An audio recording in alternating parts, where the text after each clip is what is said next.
Happy New Year! It's Renee, the professional engineer and recreational acrobat, currently sidelined thanks to some double mastectomy recovery for the ductal carcinoma in situ recurrence that I was diagnosed with earlier, mid 2025. It's now officially January the 1st, 2026. Billy won't be joining us because he is literally out for a walk right now. Thought I'd hop on while my family was out of the house walking the dogs. I'm still not allowed to do that because they are large dogs and I'm on a 10-pound arm restriction for at least another 2 weeks. But it is January 1st. Yesterday was literally the 3-week anniversary of my surgery, and something really exciting happened this morning. This is going to sound so bizarre, but the exciting thing was I was laying in bed this morning and just kind of thinking and letting my thoughts wander, and I did just a little bit of arm stretching, because I'm definitely feeling that that the scar tissue is trying to build up here. This is where they took out 3 lymph nodes to check to see if the cancer has spread beyond my breast tissue. So I was doing that, and I was laying there with my pillow, and I just did this, and I just kind of laid there comfortably, just relaxing with my arms behind my head. That was the first time that I had literally been able to just comfortably and unthinkingly put my arms above my head and just relax since the surgery. So that was a giant milestone for me. I'm really excited about the fact that I feel like my shoulder mobility is really coming back. I'm working hard from a physio standpoint to stretch this out, especially on this side, but both sides I want to keep them as even as I can. As you can see, they are really not even. One is way more straight, and it's a lot harder to straighten this one. So I'm doing things not where I'm not pulling, I'm not hanging, but I'm just using, I have a pull-up bar in the other room as well, where I just kind of like put my hands against it and just sort of, move my shoulders, stretch things out. I'm massaging here a lot to try and keep the fascia from adhering and, creating scar tissue. I definitely noticed that when I had my lumpectomy.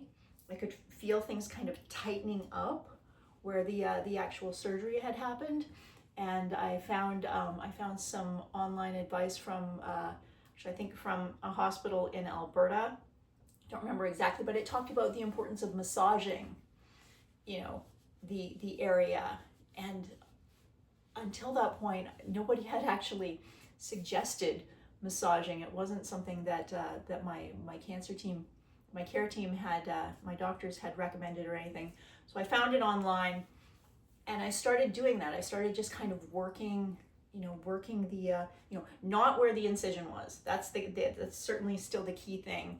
I'm not massaging where my incisions are. I'm still, the incisions are right here in the center. So I'm not massaging on the incisions. That would be a little, that certainly doesn't seem like a good idea, but around the incisions, near the incisions, and under my armpits, because thankfully, I'm very thankful for this, the type of surgery that I had for my mastectomy has resulted in what's called anchor scars, and those scars are basically sort of right in the center and underneath. It's like there's a little, where my intramammary fold would have been, there are scars that basically kind of make 2 little smiley faces, and then there's one going up, so it makes an anchor shape. But it all, the most sensitive part of the incision is right in the center, And I've spent a lot of time in front of mirrors, like looking at how my arm moves and what part of the skin is stretching, and it's not pulling on the incision. So I feel very safe and comfortable moving my arms this way, and for that I am extremely thankful. I know some people who've had lymph node removal will have scars that actually go underneath their armpit, and this is probably a really bad idea at 3 weeks if I had a scar that was actually extending all the way under my armpit, but I don't. So I'm able to massage and move around, and it's starting to get back. I still can't even really fathom the idea of hanging from my arms yet, because getting back to aerial is indeed on the list of things that I would like to do, but I can put my arms around here and at least engage and disengage my shoulders just very gently and feel my lats actually doing their job. I can work on improving my range of motion and, you know, getting my arms behind my head. You can see, I'll show the worst side first, so I can look back on this later. But basically, if I sit up straight, my arms up overhead, this is how far I can move my arms back right now. I would like to improve that over time, because if I want to do any handstands or anything like that, I'm definitely going to need to be able to get my hands back further so that I can, you know, get the forces lined up correctly. So I'm going to need some more shoulder mobility than what I have right now, but there's time, and I'm pretty thrilled. At 3 weeks, I'm super duper thrilled that I have even this range of mobility. That is like a really big deal. I'm very happy with that. Yeah, so that's what I'm up to biomechanically. Mentally, I'm really happy as well. I'm feeling like myself. I haven't, you know, had to take any painkillers or anything for I guess about at least a week and a half, not even at night anymore. I'm not sleeping on the wedge pillow anymore. It's been at least a week of actually sleeping with just a regular pillow.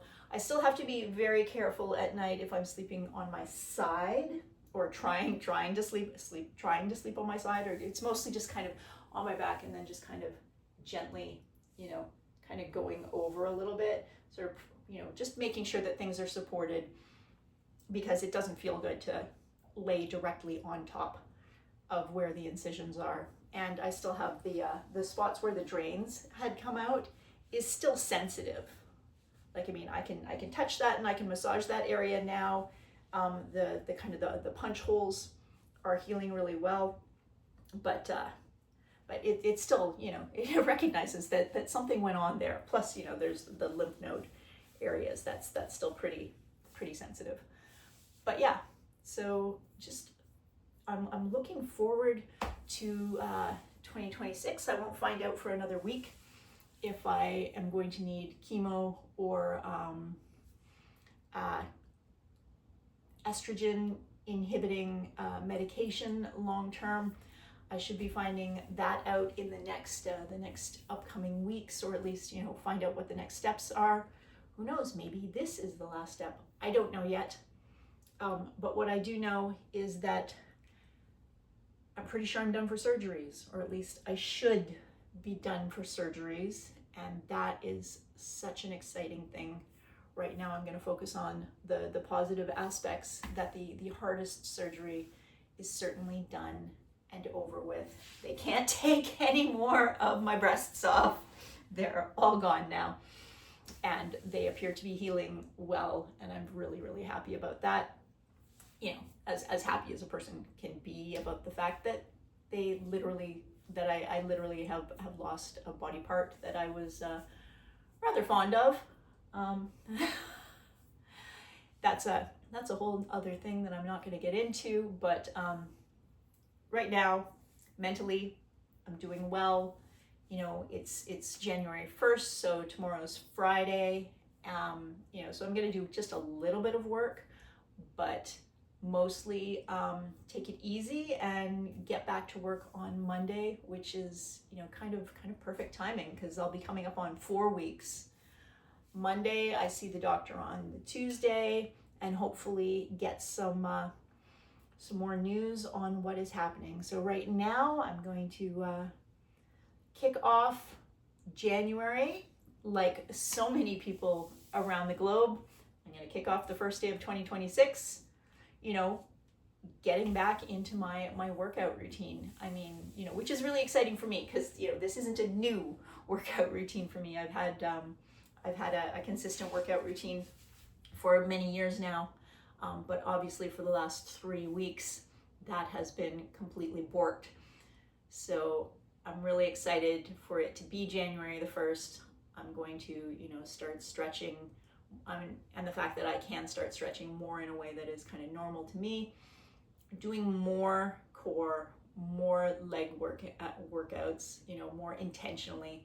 I've really have been taking it easy for the last 3 weeks by my, you know, sort of level of taking it easy. I haven't been pushing it. I did a lot less than I thought I would, which was probably for the best, since I am, you know, I do feel like I'm healing up really well. So that's the exciting news from my world and my little cube.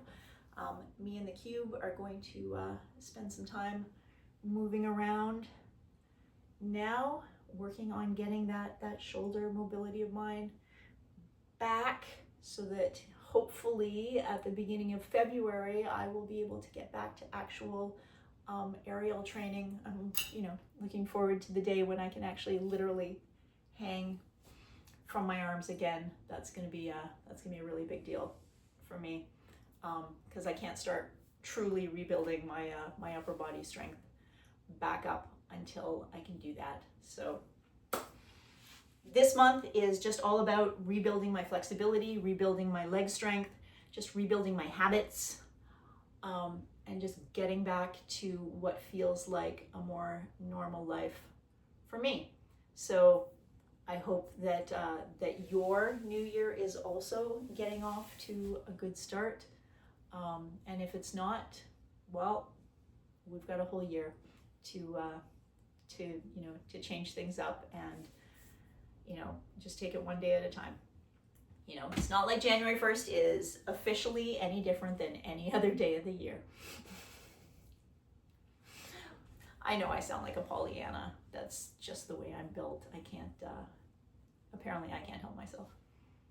So that's me. Like I said, Happy New Year, and I will see you soon. Bye.